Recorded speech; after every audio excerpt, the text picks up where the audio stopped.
Boa tarde, pessoal. Mais uma vez estou aqui para trazer um estudo aqui sobre Gênesis. Acho que é um livro muito profundo.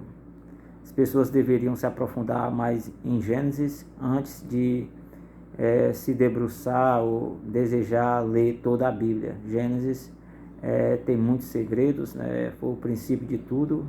Acho que é a base para que a gente possa desenvolver mais os nossos estudos em outros livros. Quero trazer uma passagem que está escrita em Gênesis capítulo 1, versículo 26, que diz: façamos o homem conforme a nossa imagem e semelhança. No meio cristão, as pessoas dizem que ali estava Deus, Jesus e o Espírito Santo. No meio judaico, a cultura é outra, é um pouco do que eu sigo, respeitando todas as religiões. Mas no meio judaico eles dizem que ali estava Deus, estava os anjos, e estava também a matéria. Então, quando ele diz façamos, Deus colocou de si um pouco no homem. A matéria também estava dando a sua contribuição e dando um pouco de si. Os anjos, de alguma maneira, estavam auxiliando. Então, foi justamente nessa cena, que Deus disse: façamos o homem conforme a nossa imagem e semelhança. Lembrando que Deus, sim, fala com o pó, fala com a matéria. Deus se expressa com toda a sua criação, e toda a criação de Deus entende o eterno. Eu já falei até em outros vídeos aqui a respeito dos neutrinos, da matéria. Falei a respeito da pedra, que a pedra talvez tenha mais entendimento até do que o ser humano, porque tudo para existir tem que ter um entendimento, e o entendimento, às vezes, nós ignoramos o entendimento da matéria, e às vezes a matéria tem um peso maior do que até muitas pessoas nesse mundo. Então ela tem um entendimento que a faz existir. Mas voltando para o caso da criação de Deus, que Deus diz: façamos o homem conforme a nossa imagem e semelhança. O ponto que eu queria trazer era justamente o de Deus fazendo o homem conforme a sua imagem e semelhança. Que semelhança é essa? Semelhança espiritual, onde o homem só praticamente conhecia um caminho: o caminho da luz, o caminho da verdade, o caminho da obediência. E ali ele estava muito feliz. Então, ser obediente a Deus, não conhecer o mal, conhecer somente o bem, ali era o estado de criação do homem. O homem era puro, puríssimo, e era semelhante a Deus. E Deus o criou com esse propósito de semelhança. E assim era o homem. A questão é que a gente sabe que ele foi colocado no Jardim do Éden. Deus deu ali, pediu, no caso, uma prova da obediência do homem, colocando-o no jardim. A gente sabe que ali tinha a serpente. A serpente é um animal mais rasteiro. Em outras interpretações, a gente pode dizer que a serpente era a própria nossa natureza, nossa parte formada do pó. Tanto que lá diz que a serpente comeria pó. Nesse caso, nós voltaremos ao pó. Então, nós comeremos de alguma maneira o nosso próprio pó. A serpente está dentro de nós. É a nossa parte mal. O judaísmo diz que é o Yetzer Hará. Parte de Deus, realmente que nos assemelha a Deus, é o Yetzer Hatuv, a inclinação ao bem. Então, ali no Jardim do Éden, na criação, logo após a criação, Deus nos criou semelhante a Ele. A questão é que o tempo passou, o homem foi colocado no Jardim do Éden, ali tinha a serpente. A gente conhece mais ou menos a história.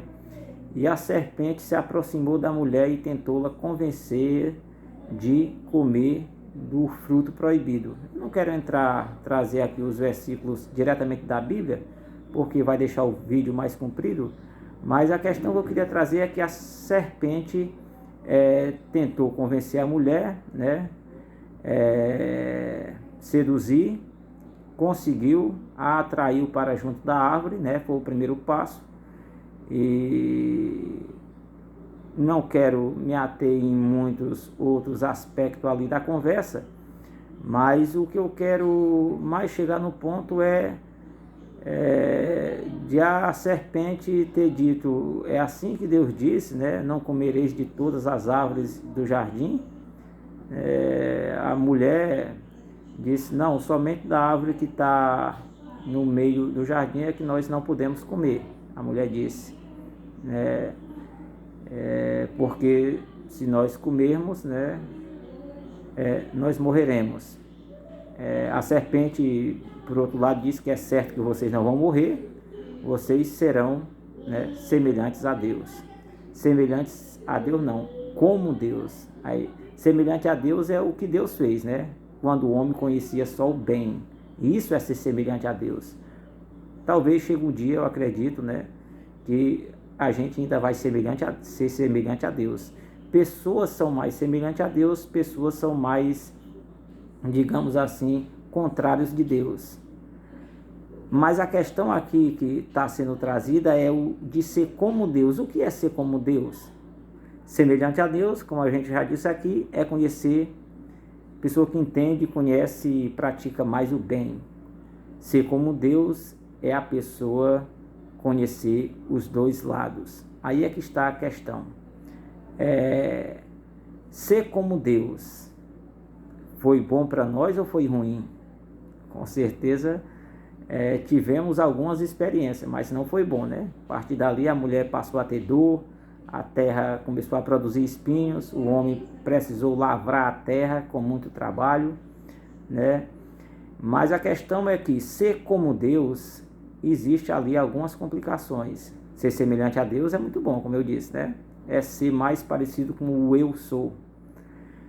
Não vou entrar nesse detalhe, mas semelhante a Deus é conhecer mais o lado do bem. Os anjos, muitos dos anjos, não todos, mas boa parte dos anjos são semelhantes a Deus, eles só conhecem o bem, somente sabem obedecer. No caso de ser como Deus, conhecer o bem e o mal, traz algumas complicações para nós e para os anjos também, que possam ter livre-arbítrio, né? Nesse caso, ser como Deus pesou para nós porque nós ficaríamos sujeitos ao bem e o mal. Deus, ser como Deus, e Deus conhece o bem e o mal, só que Deus não é tentado nem pelo bem nem pelo mal. Eu digo ser tentado pelo bem também porque às vezes no bem existe um pouco de mal, né? E no mal também às vezes existe um pouco de bem, né? Nessa situação do pecado as coisas ficaram muito misturadas no nosso meio, né? E às vezes até para praticar o bem, às vezes você tem que saber a hora exata de praticar o bem, porque senão sai como algo errado. Então, no nosso caso ficou ruim, porque nós somos tentados tanto por um lado como pelo outro, né? E às vezes nós ficamos numa situação de não saber muito como agir em determinadas situações. A questão é que nós perdemos o Gan Eden, o Jardim do Éden. O homem foi expulso, né? Justamente por ser como Deus, né? Ele foi expulso do paraíso, porque conhecia o bem e o mal. A questão de ele ter sido expulso do paraíso foi justamente porque no paraíso também existe a árvore da vida. Então seria muito, com certeza seria prejudicial, a gente não sabe ainda por que tanto, mas não era bom que o homem que conhecesse o bem e o mal e fosse lá, pegasse do fruto da árvore da vida, comesse e vivesse eternamente. Não era bom que fosse assim. O homem precisaria passar por um processo, né, de techuvá, no caso, de retorno, de correção, para poder voltar ao Jardim do Éden um dia. A questão é que o homem foi expulso do paraíso, justamente por conhecer o bem e o mal, justamente por ser como Deus. Deus, como eu disse, ele não se deixa tentar nem pelo bem nem pelo mal. O homem, sim, este é fraco, se deixa tentar pelo bem ou pelo mal, e foi justamente esse o problema. Ser semelhante a Deus é seguir o bem. Ser como Deus é conhecer o bem e conhecer o mal, e automaticamente conhecendo a gente vai, de alguma maneira, ser tentado por um e por outro, e isso faz toda a diferença na questão que nós vivemos aqui neste mundo. Isso é o que nós conhecemos hoje como pecado. Boa tarde.